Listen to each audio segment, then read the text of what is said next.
Hello, everyone. My name is Tom Hall. I'm Executive Director here at Montclair Film. Thank you so much for joining us today for our panel discussion with the Film Foundation and our special guest celebrating the 30th anniversary of the Film Foundation. I am so grateful to have this incredibly talented panel here with us to talk about film preservation today, sort of the history of film, and how we can keep it alive and preserve our cinematic history. Joining us today are the Executive Director of the Film Foundation, Margaret Bodde. Hey, Tom. Hi.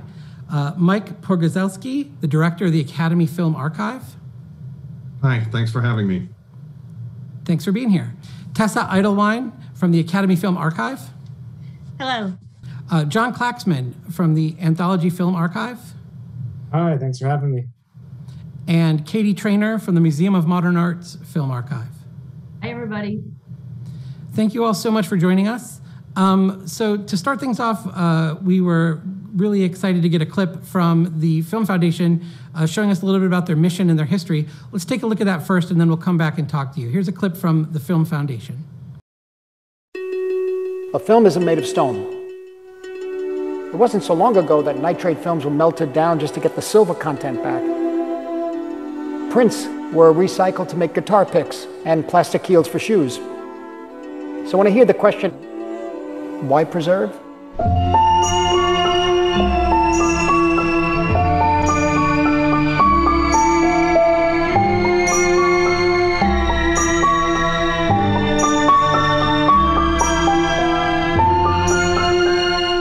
We have to really take good care of what's left. Everything, from the acknowledged masterworks to industrial films, home movies, anthropological films, anything that could tell us who we are.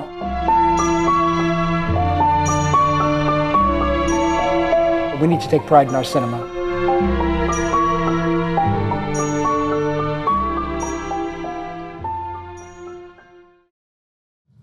Great. So, Margaret, as Executive Director of the Film Foundation, we've just seen on the clip sort of the mission, and Martin Scorsese is there telling us the history of the organization. How did you get involved in the organization? What's your role? And tell us a little bit more about the work of the Film Foundation. Well, the Film Foundation grew out of Marty Scorsese's lifelong, really, commitment to film. Starting when he was a child, going to the movies, being taken to the movies and seeing really films from the golden age of Hollywood. And then later on television, he saw films, from other countries, and he saw, films from, the neorealist directors in Italy and French New Wave. I think he saw Pather Panchali on television in New York in the 50s.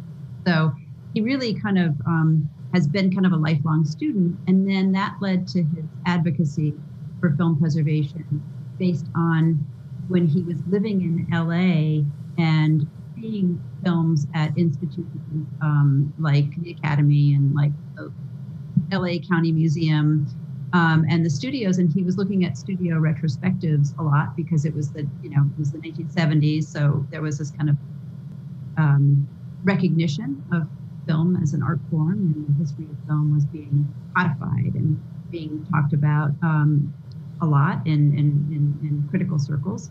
And Marty was famously, he tells his story about being at this screening, and it was a retrospective of Fox Studio. And they showed, on one of the nights, they showed a beautiful print of Niagara. And then the second film in that double feature was The 7-Year Itch. And when the first frames came up, it was magenta. And it was the film had been completely faded. And it was kind of like this, epiphany that Marty had, and I'm sure many other people in that theater had, which is like, this is 20 years later after this film, was a huge hit for Billy Wilder and Fox. And, the film is not really able to be shown in a studio retrospective. So this is the very long answer to, that kind of, cemented for Marty that film, how fragile film is as a medium. And if we don't do something about protecting it, it literally won't be here. So then that led to his campaign right after Raging Bull in the 1980s. He led a campaign amongst filmmakers to encourage Kodak to accelerate the creation of a low fade film stock, so that in production, you would have the ability to have your film, survive after a couple of decades, which I think every filmmaker dreams of, having that kind of legacy. And all of that kind of, those were the seeds that led up to, in 1990, Marty and Steven Spielberg and George Lucas, and at the time, Kubrick and Wallach, coming together and using their collective influence to work with the studios and the archives and bring, all of that activity together into one organization that would advocate for raising money and awareness for film preservation, and also provide a mechanism where all the different archives, at that time it was only the U.S. archives that were part of the original group of the Archive Council, led by Bob Rosen, who was at UCLA at the time. But that was a way for all the archives to kind of share, with, an influential group of filmmakers who could, have some power within the studios, to talk about what was needed in the field. What was needed in terms of money, resources, cooperation between the archives and the studios. Archives, for the most part, had a lot of the film materials of the studios. They were holding them. And it wasn't until around, I think, the early 1990s that the studios, really upgraded their vaults so that they would have temperature and humidity control.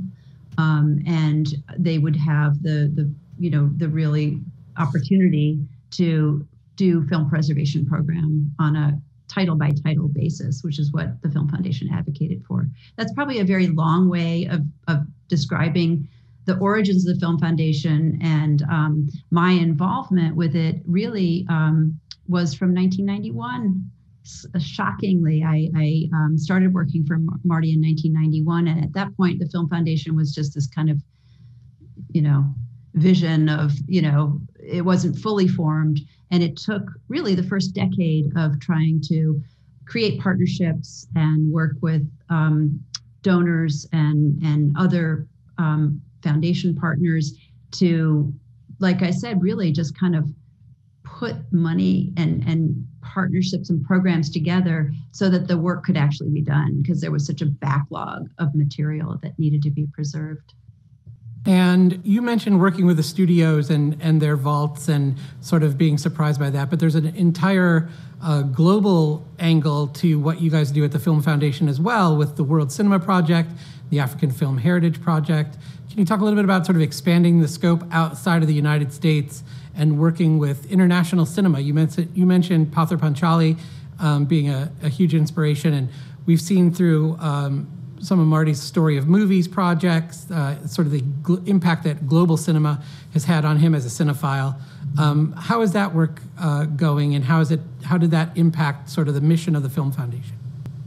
Yeah, I would say the first decade plus, there was such a great need at the U.S. archives, really, and there was so much work to do that was really the focus. And actually, the Story of Movies, our educational program, emerged first as something that we realized we needed to expose young people to cinema history in order for them to understand the value of it and to become interested in its preservation in the future when the baton is passed to the next generation. So that was really kind of the initial focus.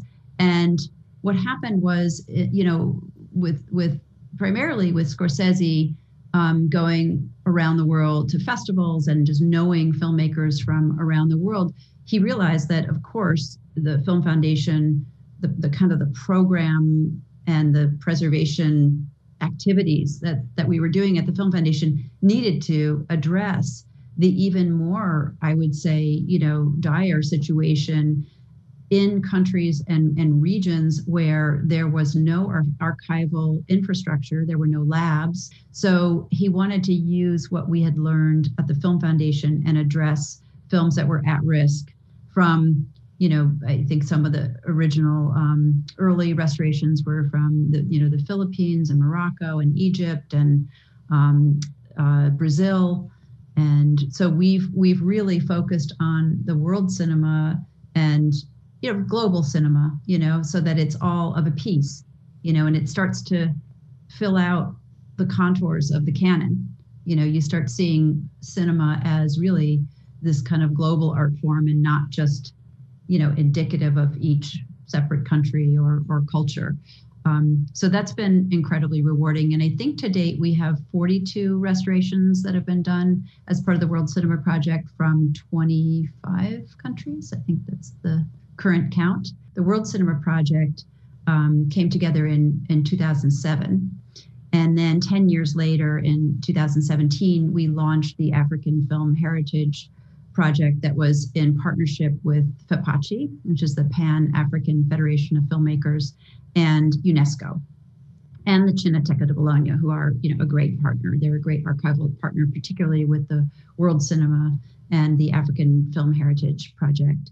And that really grew out of, there were 7 African films that were restored as part of the WCP right off the bat. Black Girl by Usman Semben and Tuki Buki and Almumia, Trances. And that really showed us how really critical it was. It was so difficult to even define the elements for these films. And a film like Black Girl, La Noireuse, the French title, that's like arguably that's like the Citizen Kane of all the films to ever come out of Africa.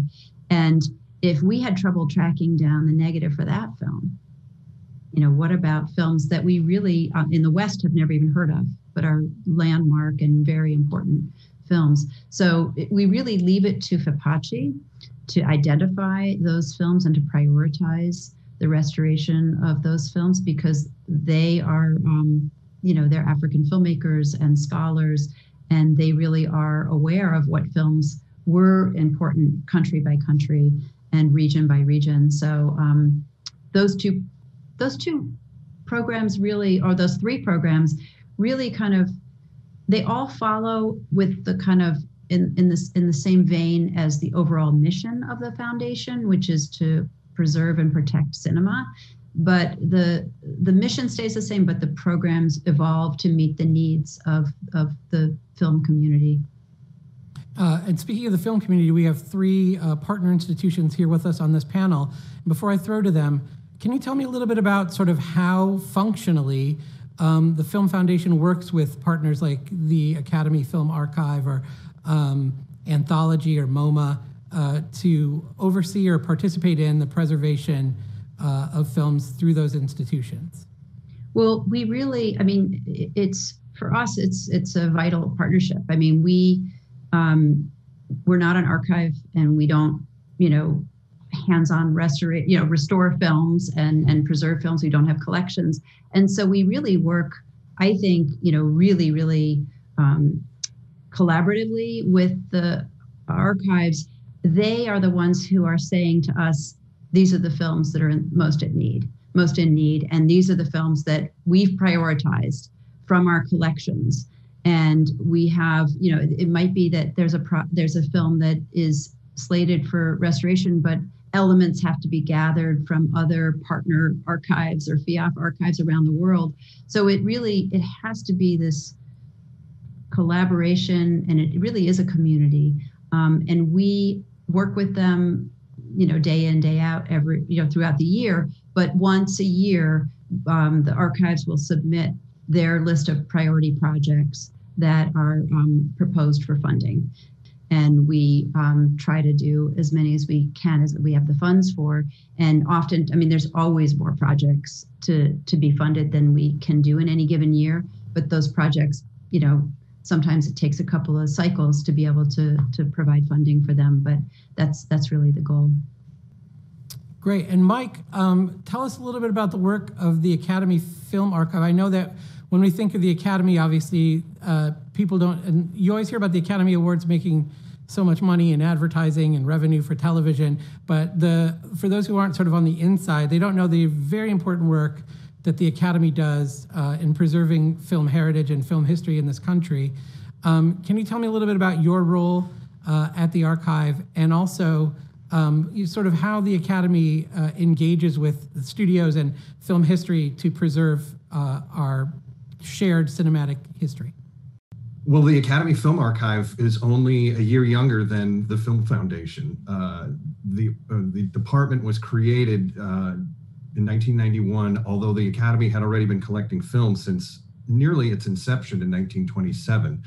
There had always been a rule on the books that if a film is nominated, the producer is obligated to give a print or a copy to the Academy, and that rule was enforced to varying degrees over the decades before the Film Archive came into being. So there already was a pretty large collection of film, but there just wasn't anybody formally tasked with taking care of it. So when the archive came into being, it was really two things that needed to be accomplished. One was to take care of the existing collection and to start to build it, to expand it, to collect more film, but then to also actively preserve and restore films.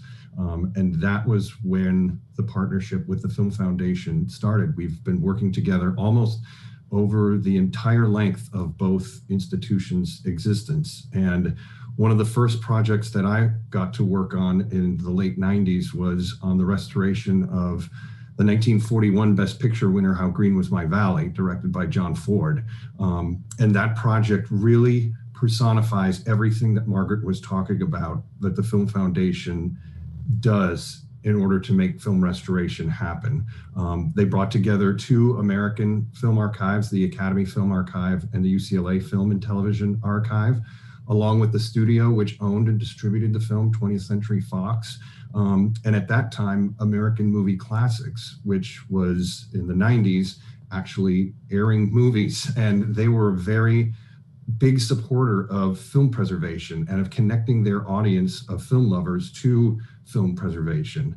So you had these very diverse institutions coming together almost for the first time in this unique collaboration. And it was absolutely one of the formative experiences for me. I got to work right alongside Bob Gitt, who's a legend in the film preservation community. And I had only been working at the Film Archive for maybe 2 years. That's like playing clubs for 2 years and then getting to go on tour with Pearl Jam, as far as I was concerned at the time. And so from there, we have been collaborating with the Film Foundation on every type of film imaginable, not just feature films, but animated films, experimental and avant-garde films, and even home movies in our collection that are in need of preservation and have an important connection to film history. And it's no exaggeration to say that we would have maybe a third of what we were able to produce over these last decades without the support and the collaboration of the Film Foundation. And Tessa, you guys have some examples for us today that we're going to throw to clips. Did you want to tell us a little bit about The Mask of the Red Death? I would love to. The Mask of the Red Death was one of a cycle of Edgar Allan Poe adaptations that Roger Corman made for American International Pictures in the early to mid 1960s. And the film starred Vincent Price, giving kind of one of those really amazing villainous yet still really charming kind of performances that he was so good at.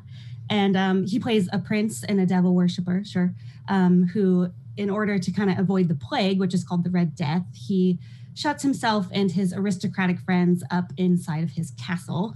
And he keeps as his prisoners a beautiful peasant girl, her father, and her lover. The men are going to be used for like sadistic entertainment, and the young girl to be tutored in the ways of Satan. So like classic summer romance, right? When we started working on restoring this film, we kind of had two main challenges we had to overcome, which firstly was just that the original picture negative was kind of in poor physical shape. It had a lot of scratches and dirt and tears and breaks and things of that nature. Also, all the available prints in the United States had been printed on Eastman color film stock. So it left them really faded and pink and just not very useful to us at all. But even more challenging was that due to censorship issues, the original picture negative and soundtrack elements had been cut at some point prior to the film's original release. So that left sections missing from the negatives that we needed to find. And in the US, the Catholic Legion of Decency had required changes. And then in the UK, the British Board of Film Censors required a completely separate set of cuts. So audiences from each country consequently saw different versions of the film. Now, luckily, we actually had on deposit in the Academy Vault a 35 millimeter British Technicolor print. It was, a little beat up, but the Technicolor process meant that the color was still pristine. And we were actually able to replace pretty much all of the censored US scenes that only existed in this UK copy. So we got very lucky with that. I don't know, maybe I'll give a quick overview of just kind of the different, how I made sense essentially of all the different censorship cuts, because it was a lot to keep track of. Mainly I relied heavily on continuity scripts, which I could then compare to the original negative. So I wound through the picture negative with a sync block and I kind of noted the footage for every single shot. And then I compared those notes with the US and UK continuity scripts. So overall, matching the scripts with the negative, it showed me that there were 13 different notable shots or sequences that were different between the two countries. Another helpful document I was able to find at our Margaret Herrick Library was the MPAA record, which actually it showed me what cuts were required by the British Board of Film Censors. And kind of surprisingly, the film was censored more in the UK than it was in the US. I say surprisingly because in the United States, the censored footage can kind of be attributed to the Catholic Legion of Decency, as I mentioned, which was this group that was devoted to identifying and blocking objectionable material in motion pictures. And kind of from the 1930s to the 1970s, basically, the Legion was kind of paramount to a film's success because American Catholics could be forbidden from seeing any work that that the church deemed morally unfit. So I, again, got very lucky and I was able to find a lot of Legion of Decency notes and correspondence that were being held at the Catholic University archives. I actually have a few, just for reference. The Legion of Decency would rate a film on a numbered scale from A to C. So they had A for morally unobjectionable, B morally objectionable in part, and then C was condemned by the Legion of Decency. So, for example, I have here a letter from my father, Stanley Grabowski, who reviewed the film June 15th, 1964. And his review is, quote, "Devil worship, the subject matter of this film, is not suitable for immature, overly sensitive, or those weak in their faith. There is a danger of misunderstanding of the role of religion and especially the place of faith in one's life. This film falls into either the A category or the C listing. I cannot completely justify the latter rating on moral grounds, but the feelings of the film can do a lot of harm to the human spirit. It makes one respect himself less as a human being, but for the wrong reasons," which I just think it's a very harsh critic. But I also have another one from a different reviewer that is stating that the Mask of the Red Deaths, he also gave it a C for condemned, because of the, quote, distortion of Poe, Satanism, and erotic costuming. So after, the Legion kind of reviewed the film, American International Pictures realized they needed to cut all of this stuff out in order to get a rating that would be acceptable. And again, I have another letter here from the American International to the Catholic Legion of Decency, where they're confirming that they're cutting 3 more sections, including from Reel 1, the illusion of nudity as a girl is falling into the bathtub. Reel 4, the dialogue spoken by Juliana, the word hallelujah, has been cut.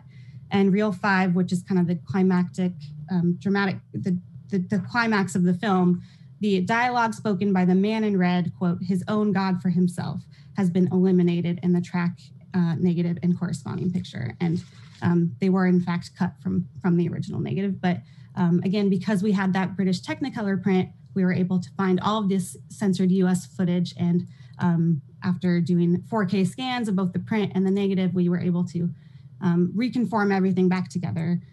Roger Corman actually came in and viewed it and said he was very thrilled with the end results. So I can kind of confidently say that we've brought back Roger's original vision of the film. So yeah, the clips will be 3 sequences in a row that were censored in the US. They'll play first the before version when they've been censored, and then they'll repeat, and it'll be with those censored scenes back in and full restoration. Well, let's take a look at a clip from Mask of the Red Death, and then we'll come back and talk again. 1 second. Let's look at Mask of the Red Death.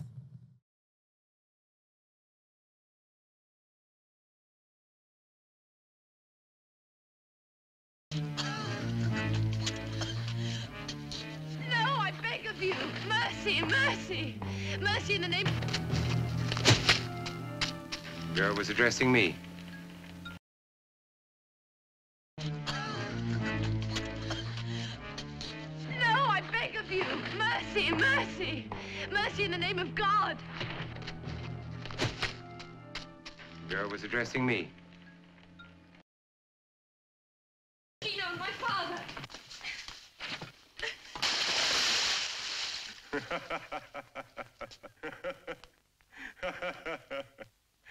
Modesty, but no humor.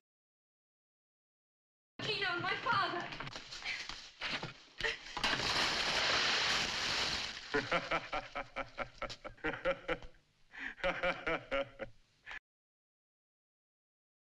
But Satan rules the universe.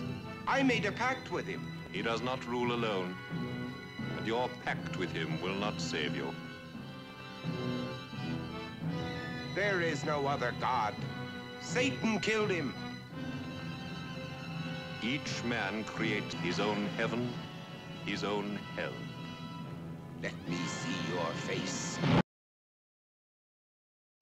But Satan rules the universe. I made a pact with him. He does not rule alone, and your pact with him will not save you. There is no other God. Satan killed him.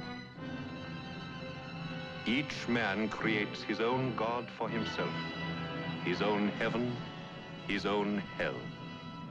Let me see your face. So I'm really excited to be showing this film at the drive-in, I have to say. I think it's a perfect location for on the big screen at a festival that doesn't have a lot of big screenings.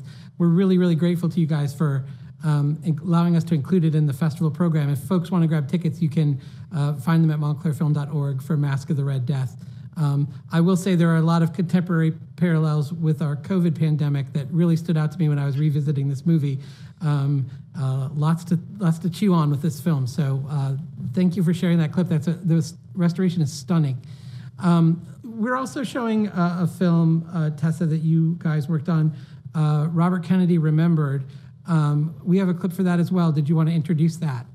Yeah, the clip is actually really just a short snippet. It's very short of just kind of Bobby Kennedy being Bobby Kennedy. And unfortunately, it's what he's talking about is definitely still relevant today. We finished just recently digitally restoring Charles Guggenheim's Robert Kennedy Remembered. It's from 1968.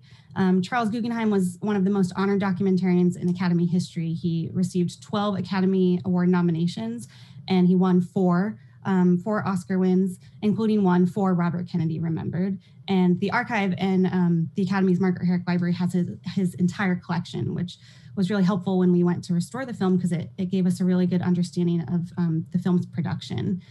Guggenheim was kind of a pioneer of political television. He basically created the concept of the political TV campaign ad. And he began working with Robert Kennedy in 1964 for his senatorial campaign, came back 4 years later for Kennedy's presidential run. And then, of course, Robert Kennedy was assassinated. And after Robert Kennedy's death, the Kennedy family immediately commissioned Guggenheim to create this memorial film, which is what this film is.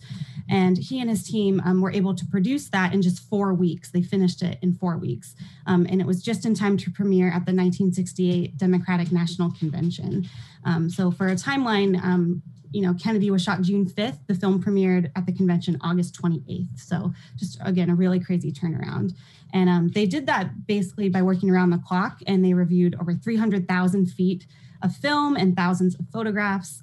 They had Richard Burton, who was a close friend of Bobby Kennedy's, do the narration, and he did it in a Long Island guest cottage where he was vacationing at the time.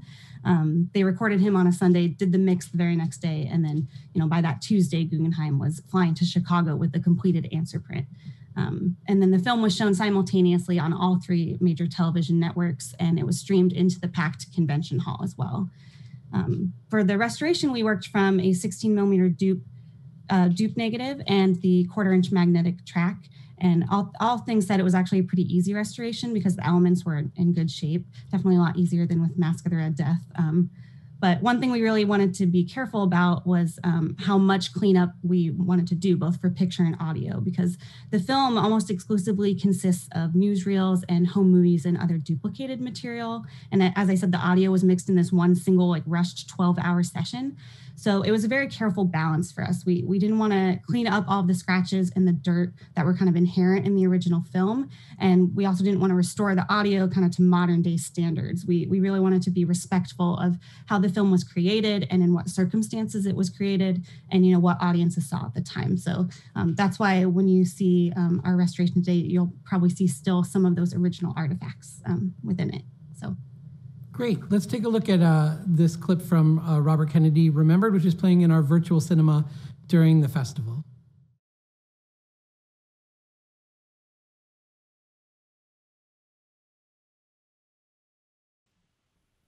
I think you have one time around, and I don't know what's going to be in existence in 6 months or a year and a half or 2 years. So I think that you have to feel that that there are all of these problems in which you are here on Earth to make some kind of contribution of some kind. So I think that I'm impatient. And I suppose I would hope everybody be impatient. And there was somebody wrote on the pyramids, time they were being constructed, the words, and no one was angry enough to speak out.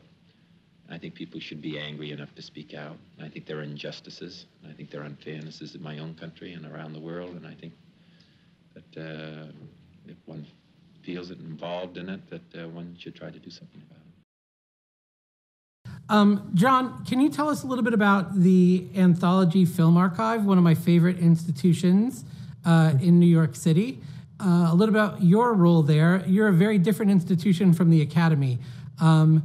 Maybe our audience may not be as familiar with the work of Anthology, but they certainly should be. Can you tell us more about your role and the work of Anthology? Sure, yeah. If you're not familiar with us, next time you're in Manhattan and we're not having a global pandemic, come and visit us. We're in the East Village of Manhattan at 2nd Street and 2nd Avenue. Anthology opened in 1970. We're about to celebrate our 50th anniversary in November. And it really comes out of a sort of roving showcase for experimental film that the critic and filmmaker Jonas Mekas hosted throughout the 1960s in Manhattan, called the Filmmaker Cinematheque. And this was just an ongoing series he hosted and programmed to showcase the sort of developing American experimental film movement of that time.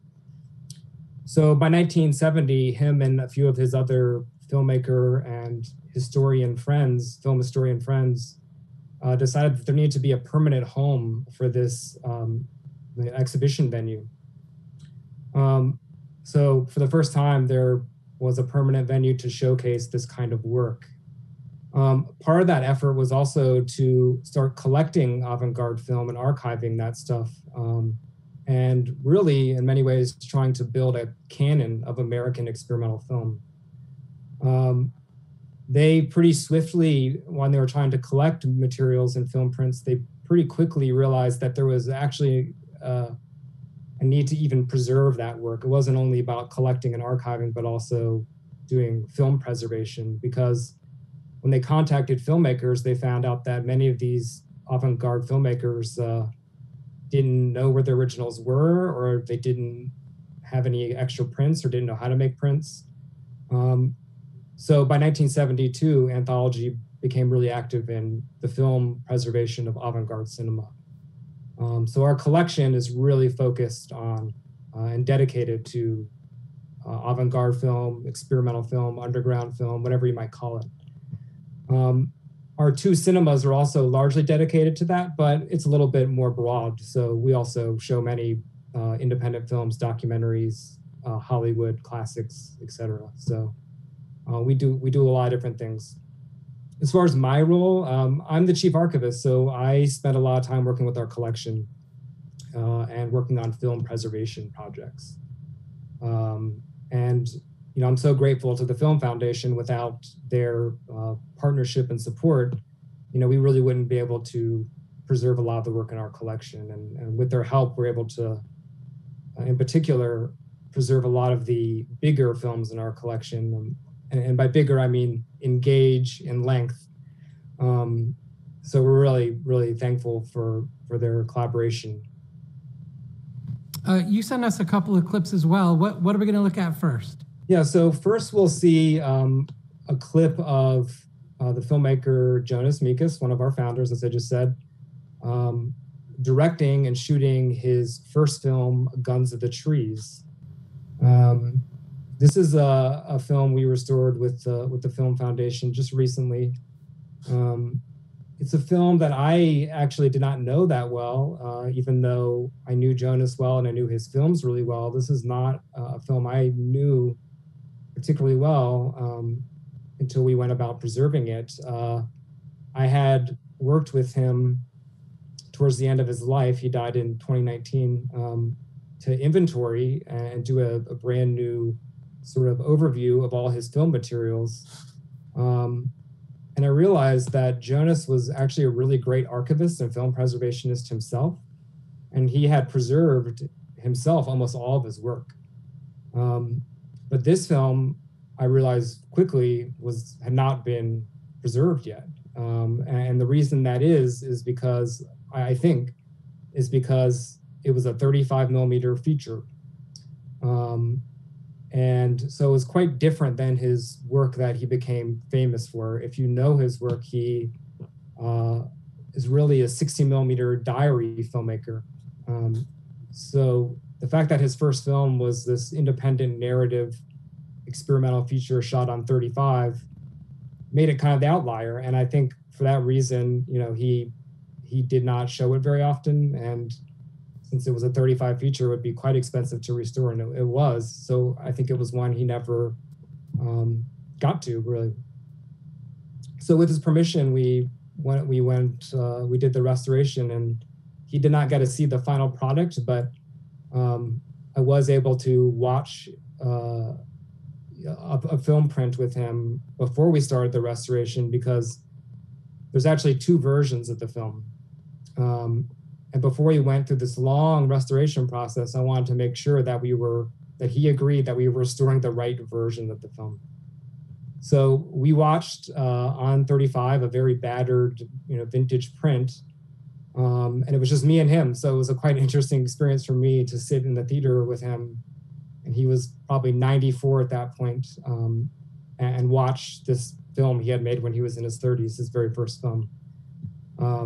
And it was really quiet the entire time. And then at the very end, he said to me, "It's not perfect, but we must not change a thing."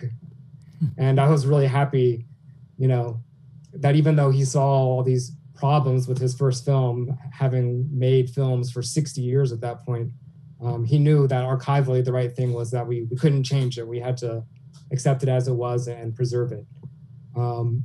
And so in the end, it turned out to be a really great, really beautiful photochemical black and white 35 millimeter restoration from Jonas's original camera negative. So it just turned out really great.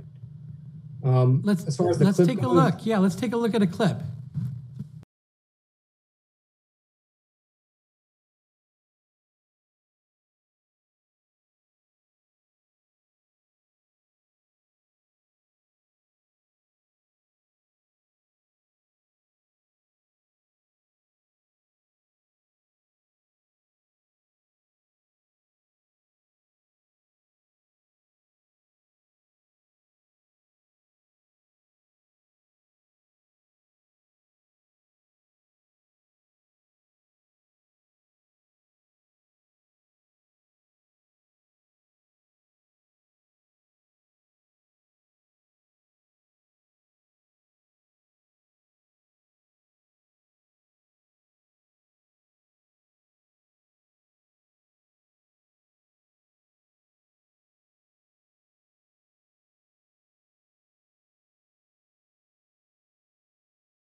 Yeah, this was the clip of all the clips that were sent for the panel. This is the clip that surprised me the most, actually, because this is not what I was expecting.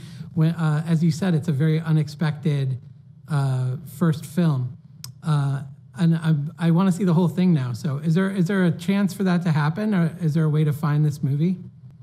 Yeah, well, I mean, I'm not sure what the plans for as far as a digital release goes. The first version of the film, which is not the version we restored, and I would not consider the definitive version, was released on DVD in Europe.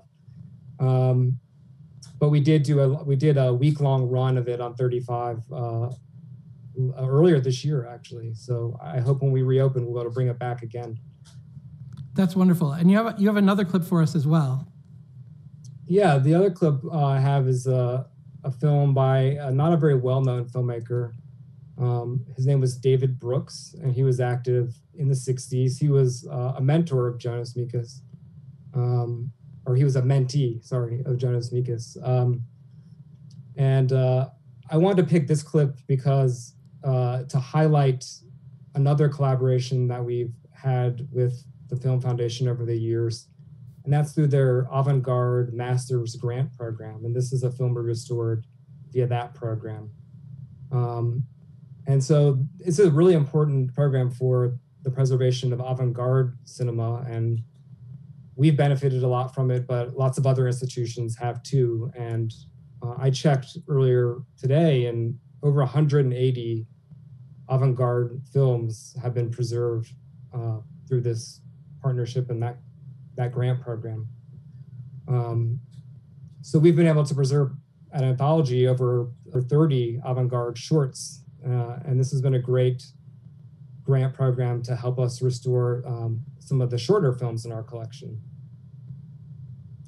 So David Brooks, he died in a car accident when he was 24, but he made about 7 films starting as a teenager right after he met Jonas Mekas.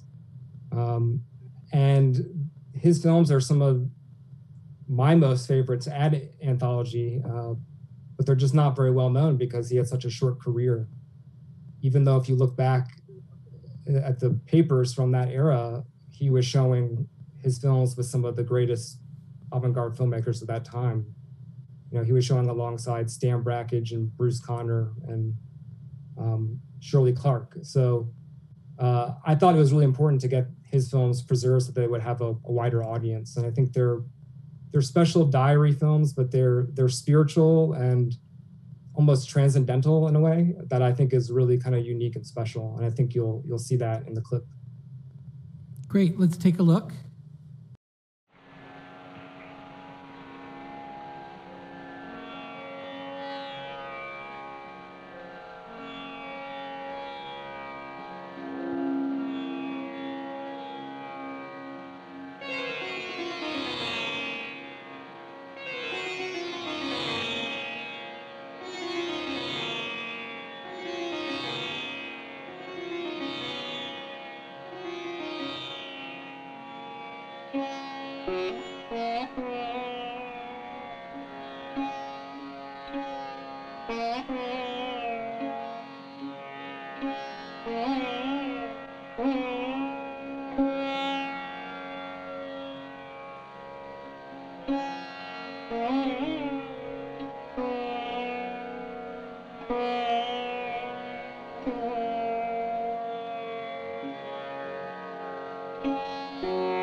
Thank you so much for that clip, John. That was really striking. Thank you.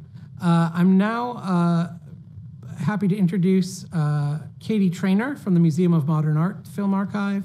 She's the manager of the film collections there. Hello, Katie.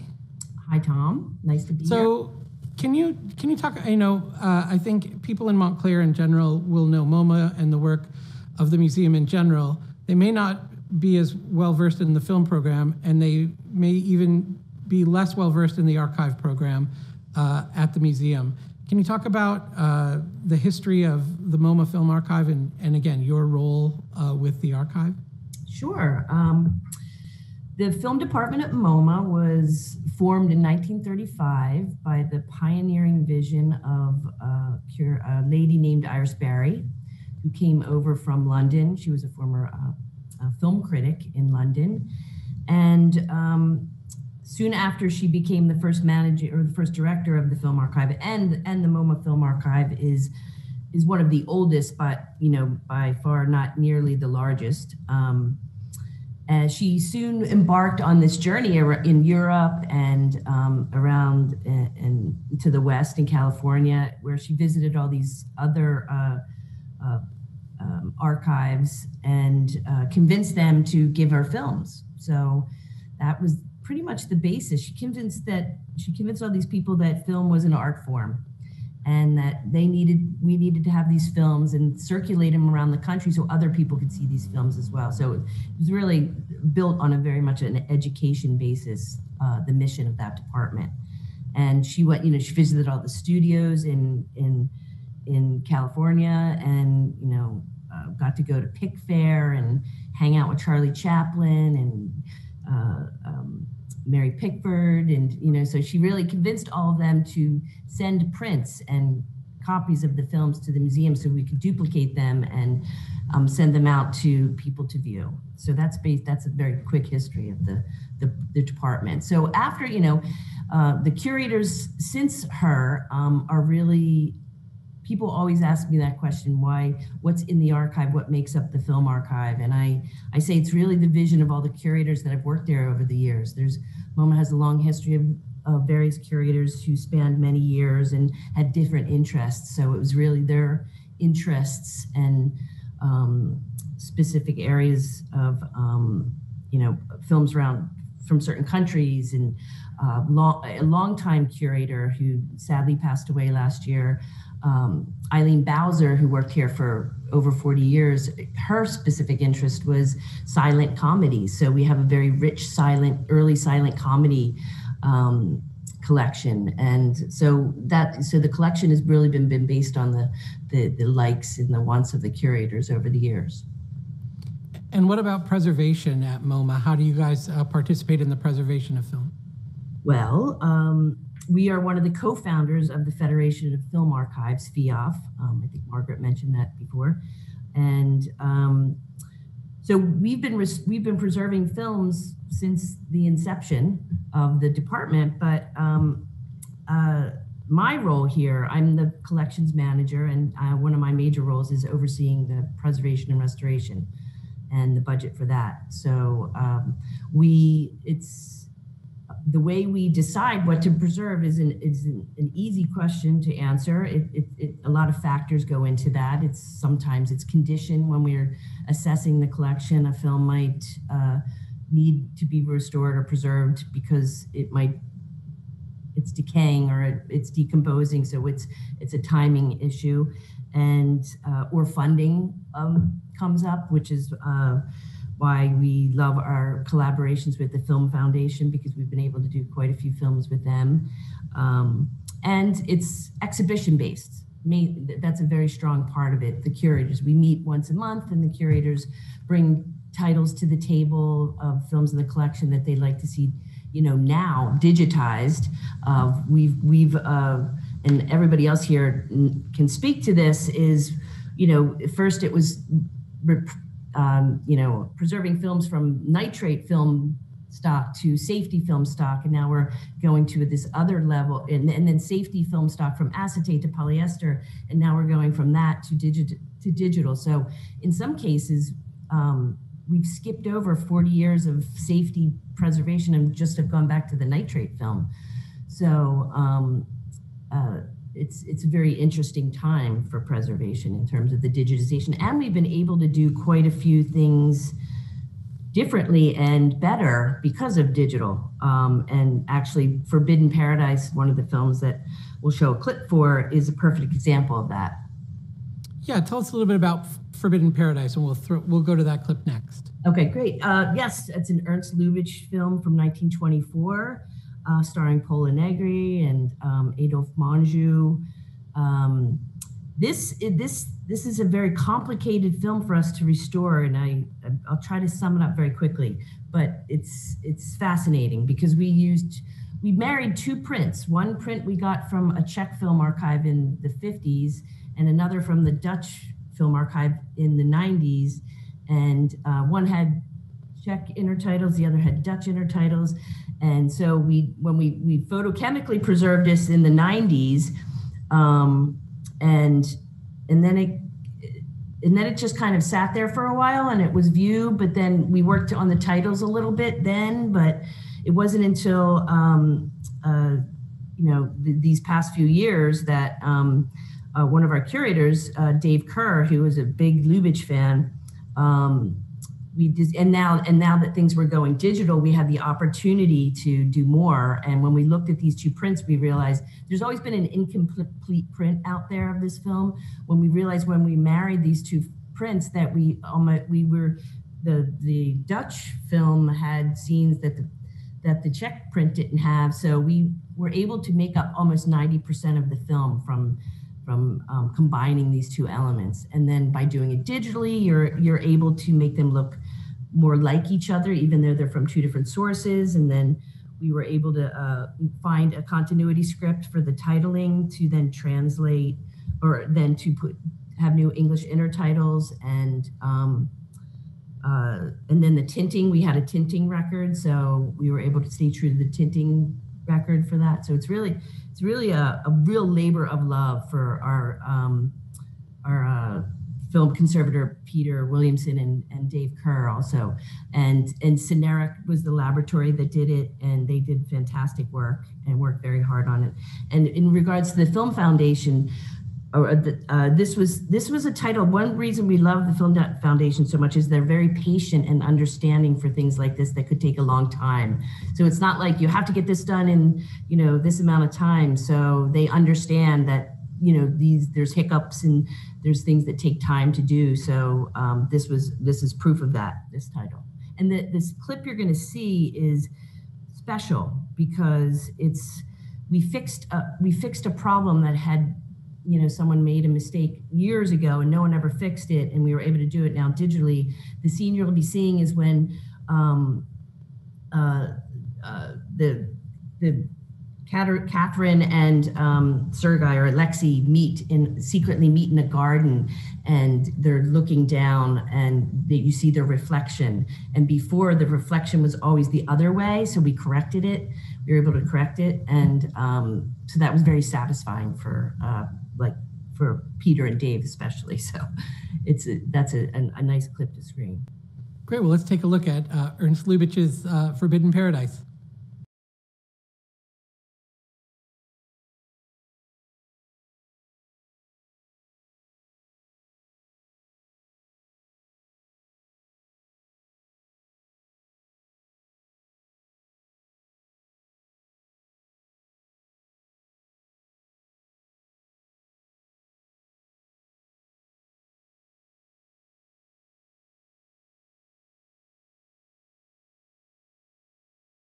Thank you, Katie. Wow, that was a beautiful restoration. The next clip we're going to look at is a film that we were proud to show at the Montclair Film Festival, a restoration that you worked on with the Film Foundation a few years back, Night of the Living Dead.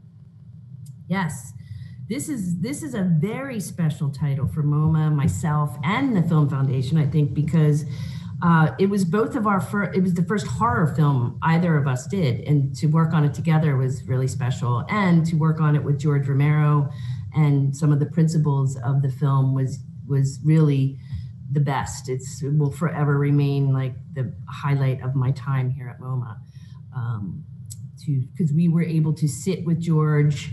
Margaret was there as well while we were doing the picture, and then Then I took George and his wife to Burbank, where we did the audio at Audio Mechanics, and that was just really special, because it was at that point when we did the audio that sitting in that room with George and Gary Trainor, who was the sound recordist, and Suzanne, George's wife, that we were going through the film, scene by scene. And he had told us, he said, the reason I want to restore this film is those gunshots at the end, that like he was like, that's what made him decide that he wanted to do this and then participate in it. Because he hasn't really, Night had a life of its own for so long, especially right after its release, because of the unfortunate copyright snafu that never happened, that didn't happen. So it was a little bit lost to them because people kind of took it over. But one thing that made it being at MoMA even more special was that they were very protective of their elements. And it wasn't until a friend of mine convinced them that they should really put their elements in an archive. And if they did, the archive could help, find money to restore it. And it was because our archive is in Pennsylvania and they could drive it across the country and not ship it. They didn't want to ship anything. So that kind of made for an easy transition. And so when they arrived, and then they found out I was born in Pittsburgh, so there's all this Pittsburgh love and the Steelers, and so it was meant to be. So working on that with George, and it's just in the nick of time too, to be honest, because he died a year later. But I'm really glad we had him for that. So the clip I'm going to show, or have chosen for you, is the clip that the epiphany moment where George was like, this is why I want to restore the film, because I want to fix this. And it's a sound moment at the very end where he said he edited it on a Moviola, which was, he didn't have like great equipment. And so things being exact wasn't at his hand. So it always bugged him at the end that the gunshots and the like smoke, and there's mismatched moments. They were never together in perfect synchronicity. So we spent a lot of time on that, and John Polito from Audio Mechanics really worked hard on finding the right sound of a gun for him. So that's the clip I'm showing for this. All right, let's take a look at the restored Night of the Living Dead. Everything appears to be under control.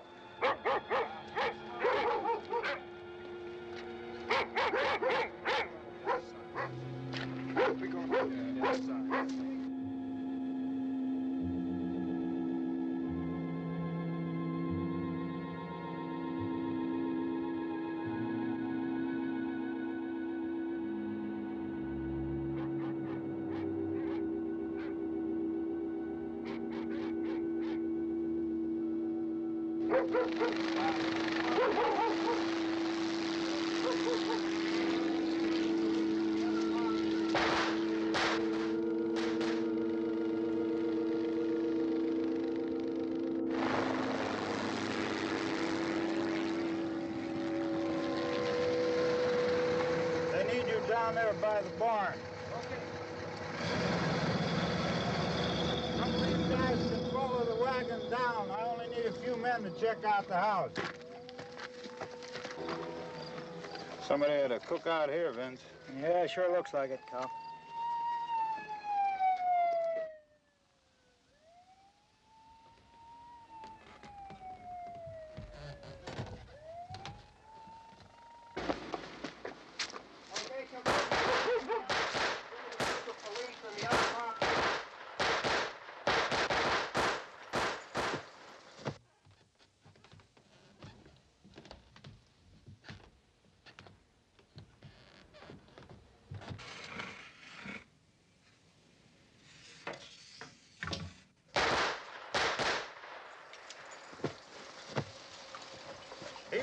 Get up here.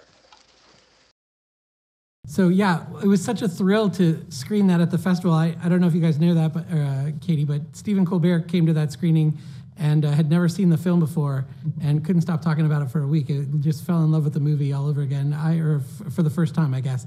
But that's one of the things we love about having classic films at the festival is introducing them to audiences, and really the work of MoMA of showing the films in the archive and showing the films in the collection.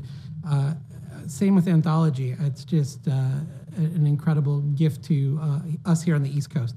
So we've all heard about your institutions and you as individuals, but I wanted to ask you some questions, and feel free to jump in, any of you at any time, to sort of kick things off. Maybe I'll start with you, Margaret. So what's the status now of film preservation? I've read an article just yesterday, I think, in the Wall Street Journal that made me buckle over with laughter, which is, it was a think piece about why isn't every film available on Netflix? And I started laughing because I know the hard work that you guys are doing at every level in all these institutions to save film history. And this author didn't even consider the idea that films have been lost. I mean, it was didn't even exist anymore, how much we've lost. So given the sort of availability of streaming now, where are we in terms of sort of a new day for film preservation and restoration? Maybe we can start with you, Margaret, and if others have thoughts on this topic. Yeah, I mean, it's such an important issue because, we're always thinking about the incredible moment that we're living in, where if you are interested in seeing a silent film from, the 20s, you can usually find some version of it on YouTube, at least, or other, areas of the internet. And, you really have, you potentially have cinema history and world cinema history at your fingertips. But there's two issues that come out of that. One is technical, which is, what are you watching? And is it something that's, that doesn't mean it's preserved. Someone might have just uploaded something and it might not be the best quality, and who knows what the original elements at this moment are based on something that maybe was, a VHS or a DVD from, a decade or two before. So there's that issue, but then there's also, I think, the cultural context issue, which is, I think, for young people, if you are someone who was born in, 2000, you have this entire century plus of film from around the world at your fingertips. How do you even begin to navigate that? So to me, I think it's the two, I'd be really eager to hear what everyone else thinks, but it's these two issues of like the technical side of things, which we're dealing with, day in, day out, and then the larger cultural issue. Yeah, I was part of an article that Kristen Thompson wrote on her husband davidbordwell.com's website back in 2007 or 2008 that was addressing the very thing. I didn't see the article you were talking about, Tom, but already there were futurists back in the 2000s who had coined a name for this, the celestial jukebox, which will have every movie, every song, every TV show on the internet. And I appreciate the optimism of what the World Wide Web can accomplish, but the article still stands today. I mean, we talked about how that just simply is not going to be possible for the reasons that Margaret mentioned, but primarily because there's not enough money in the United States to make that a reality. There are other European countries, particularly in France, who have the archives have so many resources that you could go online right now and pick a day and watch that, whatever was broadcast on French television or broadcast on French radio that day. It's really quite amazing. But that I just don't see happening in the US because preservation is not funded as generously here in America as it is in other European countries. Also, it's also quality. Like, I think everyone here agrees that when we want to put something for others to see digitally, we want to make sure it's done right. And it's not just a quick transfer. We really want to scan it to the best ability and do all those things, because once it's out there, it's out there. So we want to, I think we all put a lot of effort in that. And that also, and that slows things down a little bit sometimes, that and the funding, of course. Yeah, I think people often don't always understand how expensive and time consuming it is to restore a film or digitally restore a film, whatever that may be. And so it's going to be a long time before more and more is at your fingertips. I think the pandemic has shown us that we need to try to accelerate that process as much as possible, that remote and online access is even more important than maybe we realized before. But the thing I really appreciate about the Film Foundation is that they understand that the value in digitally restoring a film, but also the value in preserving a film on film and the value in producing film prints. Yeah. And I always say we have from now until forever to digitize films, but the window in preserving film on film is shortening. So I'm really happy that that's something we can still do now and that we're still investing in, because that is important. Yeah, definitely. And just thinking too that, you know, photochemical preservation is still kind of the most stable way of preserving a film that we have. You know, digitally, Margaret kind of touched on this. I feel like maybe a lot of people think, if I see it on a YouTube video, it's preserved somewhere. Not understanding kind of the difficulties with that concept of digital preservation. So with photochemical, like we as preservationists and archivists, we kind of understand that, you know, it has a longer shelf life. You keep it cold, you keep it dry. So. Yeah, and we can still see films from, you know, even like 1900. You hold it up and you can still see it. We can play those and we can project those films, or we can look at them on a bench. But, you know, digital technology is just spinning so rapidly that formats just get tossed off before you blink. I mean, like within a year, sometimes, you know, I work on documentary films with Scorsese as well. And we're often finding, you know, some of the films we've worked on have had every format of video ever created. And you can't find people. There's a guy in LA who has like, you know, a D2 deck. So, you know, you have the obsolescence just by way of like, there's video formats and digital formats that are unplayable. And so, you know, Tessa and John are so right about photochemical. I mean, the Film Foundation is so committed to photochemical. That's for the first, I would say, you know, 15 years of all, you know, the Film Foundation and you know, even longer with, you know, MoMA and other institutions. But, you know, for decades and decades and decades, it was photochemical preservation. And you were working, you know, from one medium within that medium to preserving that and making a more stable and long-term element. That is still really vital. And we still support photochemical preservations at the archives because a lot of films don't need a digital restoration. You know, the Robert Kennedy Remembered is something that probably, you know, didn't need much work. And same with Pogo, didn't we? With Tunes of Glory, which was presented at the Montclair Film Festival. That film, even though it was color, the negative was in great condition. And oftentimes we'll do a dual workflow. We'll do photochemical preservation from the original negative, so you can see what that beautiful color and what the real film looks like for those institutions and organizations that are still projecting 35.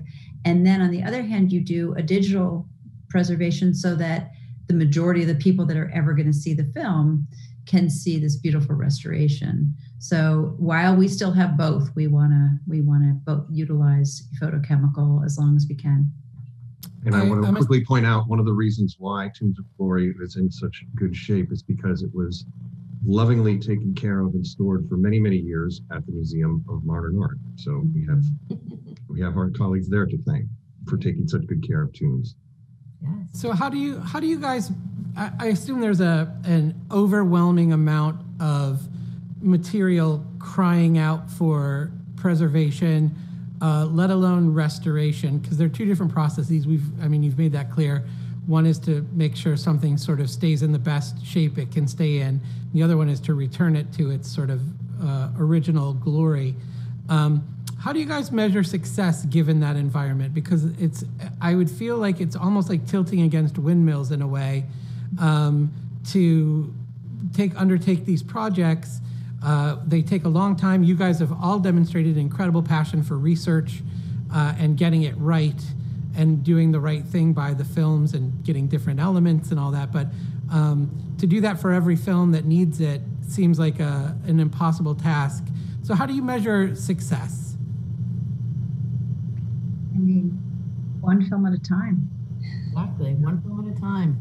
You really, it's, looking back on 30 years, it's like, for the first couple of years, we were talking about dozens of films. Now we're talking about hundreds. And I think the cumulative effect of that is really what drives us. You take, for example, one of the films that we just finished a restoration of for the World Cinema Project is a film called Chess of the Wind. It's a revolutionary Iranian, 1976, sorry, pre-revolutionary Iranian film that was considered lost. No one knew where it was.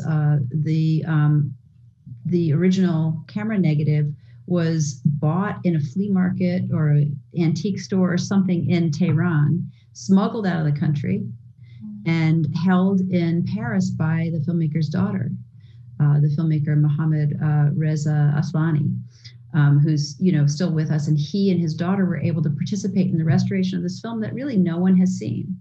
It's a film that wouldn't be here if it wasn't for Archives and the Film Foundation. So I think that we all have dozens of those examples, but you really have to just keep your head down and keep at the work so that you're finding as many films as you can that are near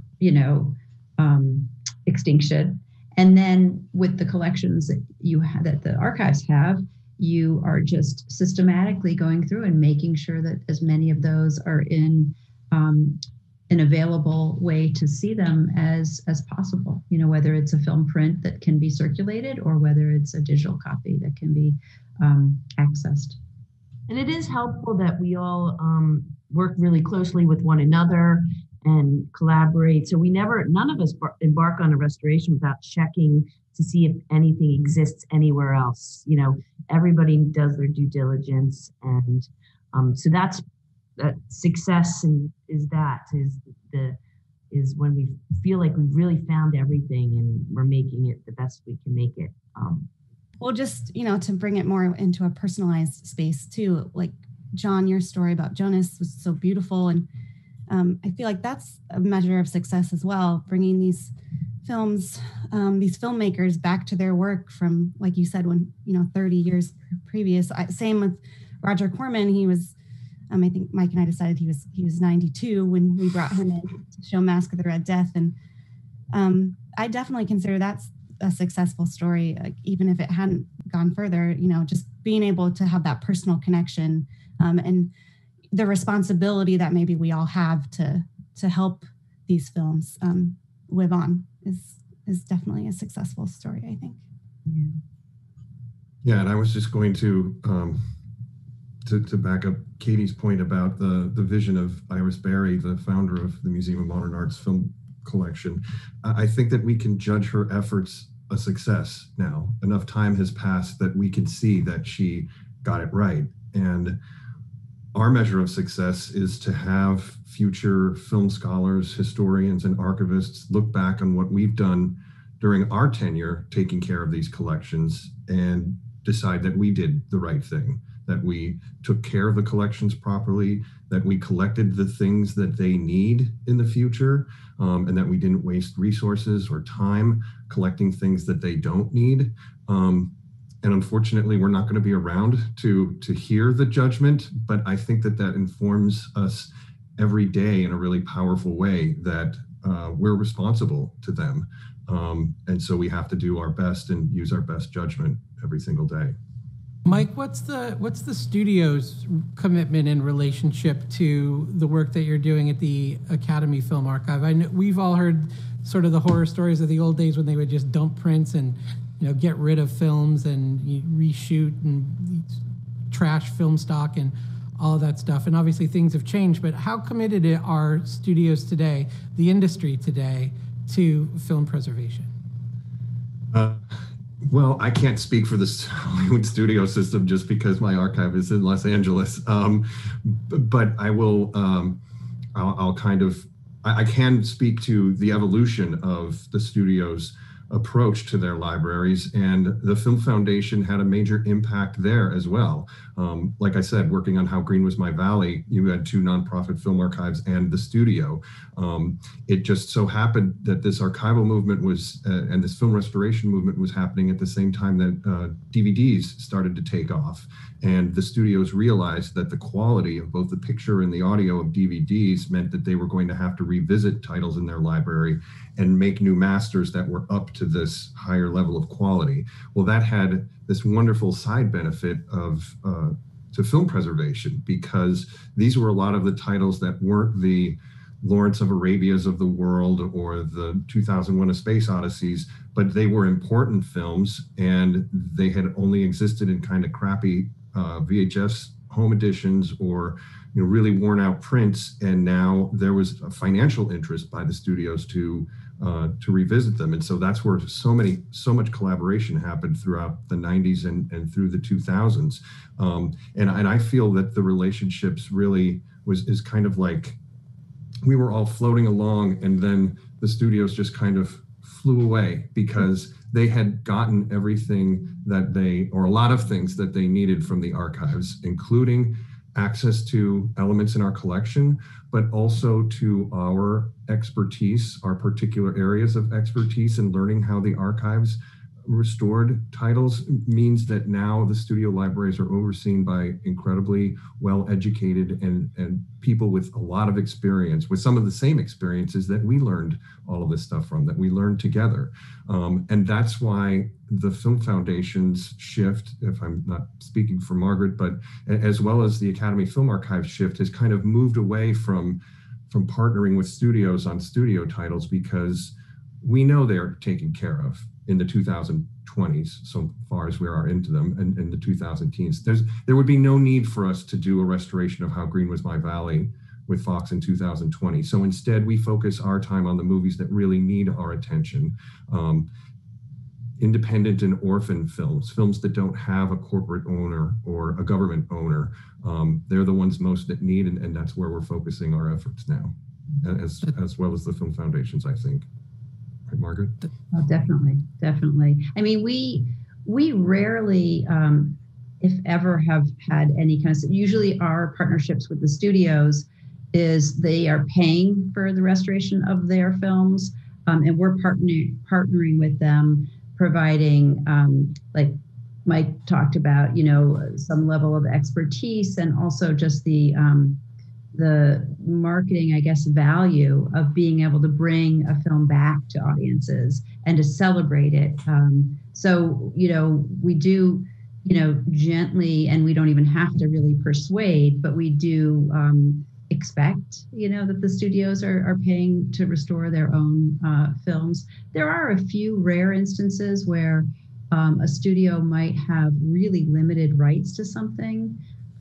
They might only have the domestic theatrical rights in the US, but they have a negative and they really can't justify restoring it. So we'll partner sometimes on, kind of very unique situations like that, or on a really deep catalog title. Like we worked with MoMA on the preservation of Herman, a Tay Garnett film that they were never really gonna put any attention to.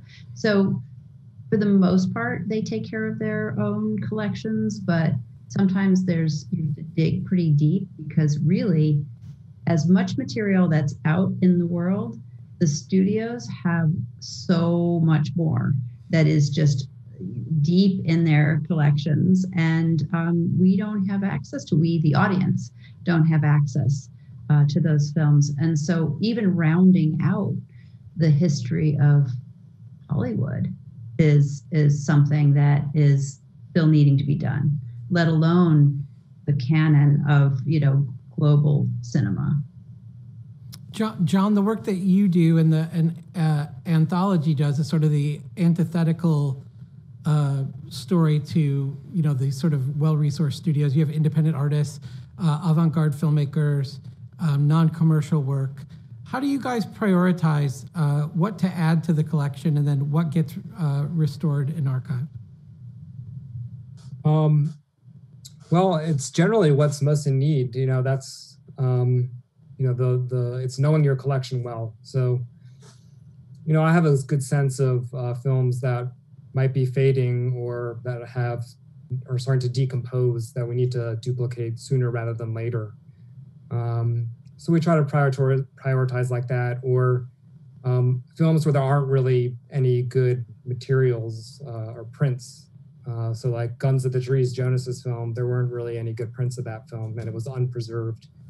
Or the David Brooks film, there was literally one print of that film, so it really couldn't be seen. So it's about just knowing your collection, knowing what the needs are of the collection. As far as what gets added, a lot of it comes to us. Like I really don't have to do a ton of work as far as that goes. People come to us in a lot of cases. In other cases, it's, looking over the history of avant-garde cinema and trying to figure out where holes might be in our collection and seeking out artists themselves and starting that conversation with them. And Katie, you mentioned that your curators, as a programmer myself, I was heartened to hear that your curators have a lot of influence about wanting to see work exhibited at the institution, sort of setting institutional priorities at MoMA. What about the public, or sort of the interest of the public? Is someone watching this panel who stuck with us for this hour to watch this conversation has passion films, things that they're interested in? How do you guys propose that the public can get involved, not necessarily in the process of, funding or restoration, obviously, but sort of helping set priorities or expressing interest in film to help drive some of the choices that are made about what we see next? You mean in terms of exhibiting in the theaters? Well, not just that, but sort of if you're making decisions about what you were mentioning, exhibitors help you decide, your curators help you decide what gets shown, and that sometimes helps you decide what to prioritize in terms of restorations. Can the public have a voice in that process in any of your institutions? How someone like me or a curator or someone who's watching this panel who may have a film that they're interested in one day seeing or know about or have studied or researched and want to know more about, how can they get involved in that process? Is there a way for the public to have an impact? There isn't really a way for them to get involved, but they certainly make their opinions known in a nice way. But we do get a lot of, you should show this, or you should, I would like to see this. We do have a film study center, and when we can reopen again for that activity, which we're not allowed to yet, it's very active. People come here and can see films on film in the study center who really want to see something that isn't available otherwise. But they we listen. We listen to what people want, but it's really a curatorial decision. That's a big thing here. During our preservation pipeline meetings, it really comes down, to that, having that curatorial stamp of approval, whether it's for an exhibition or putting it in our preservation pipeline. Margaret, what about you in terms of Film Foundation and funding? Do you take a look at the landscape of what's doing well, or is it really down to need? It's really a lot of different factors. It's the priorities as expressed through the archival conversations and proposals that we receive. We also have a very active board of filmmakers who are, given to just texting in the middle of the night and saying, have you guys seen a print of this? I can't seem to ever see, like, for example, I'll give you something like Wes Anderson had reached out about the fact that one of his favorite Satyajit Ray films, Days and Nights in the Forest, is unavailable, and he's not been able to see it. So that begins this process of researching. Sometimes it's like, oh, that's been preserved and we can send you a copy. But oftentimes, like in the case of this such as at Ray Film, we've now had a colleague in India drive to Kolkata to the producer's home, find that negative plus 2 other Ray negatives, and are in the process now of obtaining those so they can be preserved and restored and made available again. And we're working out a deal with the distributor who might be able to take that on. So from the board on down to people that I meet at events, when we used to have events with the public, and people will come up and say, what about to have and to have not? Like, people will often comment, and we always look into those films if we don't already know, because oftentimes rights have lapsed and they've gone back to producers, and there isn't a rights holder or a studio that's taking care of that film. So we always try to look up, whatever we can find about a project or a film that doesn't seem to be accessible. And oftentimes that person, whether they're a board member or someone that just is a film fan, they're right. And there is a problem. And we do try to get into those projects and kind of, remedy that. So a final question for everybody as we come to the end here. What's next for everyone in terms of maybe a highlight project that you're able to talk about now that we can look forward to in the coming years? And if you could also, when you talk about that, maybe about availability of these projects for the public so that they can find it. I think we're pretty close to finished with restoring the Misfits from 1960. So that's a pretty big project that I was very excited to be involved with. Again, pandemic, we'll see what happens with the pandemic. It got a little delayed, but we were very surprised that that's another example that the Misfits is not something that had ever been properly restored or even preserved. So we're very excited to be working on that. Mike? Yeah, another project that's in the works right now is a 1993 independent film called Alma's Rainbow that the Film Foundation is providing the funding for. And it's another case of very much a case of an orphan film. We found the camera negative in the collection of a laboratory that was closing, and it was missing one reel. And so we're working with the filmmaker to try to replace that as best we can. And I use that as an example too. The projects that we're working on aren't from the distant past before we were all born. This was a movie that got mainstream, not wide distribution, but was shown in art houses in the early 90s, and it wasn't taken care of properly and needs to be restored. So we're really excited about that. That's great. John, how about you? In recent years, the film that we've restored and we did with the Film Foundation, that's by far the most widely seen and loaned from us, is Lizzie Borden's now feminist classic Born in Flames. I believe it's even on the Criterion channel right now, so it can be seen that way. But we're just about to finish restoring her very first film called Regrouping, which is, I think she's only shown it 6 times since 1976. So I think it'll be a big revelation to a lot of people, and I know there'll be an audience for it. So I'm excited to get that out into the world. That sounds amazing. Katie, MoMA? Yes, we're really excited. It's the one thing that we were able to continue work on during the pandemic is the Black Pirate. So we're really excited about the Black Pirate. 1926, Douglas Fairbanks. We were able to get some material that was at the British Film Institute for a long time. And so now we were scanning a lot of film that hadn't, we're putting it together in a digital way that will, I think, be fantastic. So we're really excited about that. That's exciting. Margaret, I'm going to give you the final word. 30 years of the Film Foundation. Just listening to your colleagues talk about the impact that you've had on their work is very moving to me, and it's an incredible accomplishment. What's the next 30 years look like for the Film Foundation? What are your priorities and goals for the future? I think we're going to continue to keep our eye on the goal of finding films that need preservation, working with the archives to identify and access those materials, and bringing these films back out to the public. And, we're not an exhibitor, but we have, the Film Foundation really is all about partnerships. It's the partnerships with the archives. It's the partnerships with the studios. It's the partnerships with the film festivals, and the partnerships with places that are just treasured to us, like Criterion and TCM, who are actually presenting films, and now Anthology and Film Forum and all these great exhibitors who are needing to reach the public in new ways.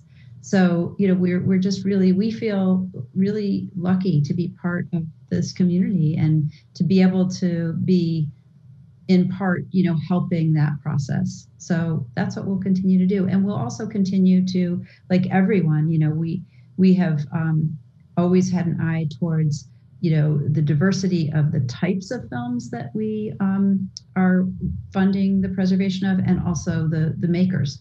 And we want to continue to really expand the canon to include, people whose voices have been left out, or films that just didn't seem important at the time, but now we're realizing have been missing, from our understanding of cinema. Well, I want to thank all of you for coming. Thank you for all the work that you do. All of your work will always have a home at Montclair Film as long as I'm here. And I hope that we get to work with each of you in the future to present work. Congratulations, Margaret. Congratulations, Film Foundation. Thank you all for all that you do, all of you, to keep our cinematic heritage alive. Thanks, Tom. Thank you. Thank you. Thanks.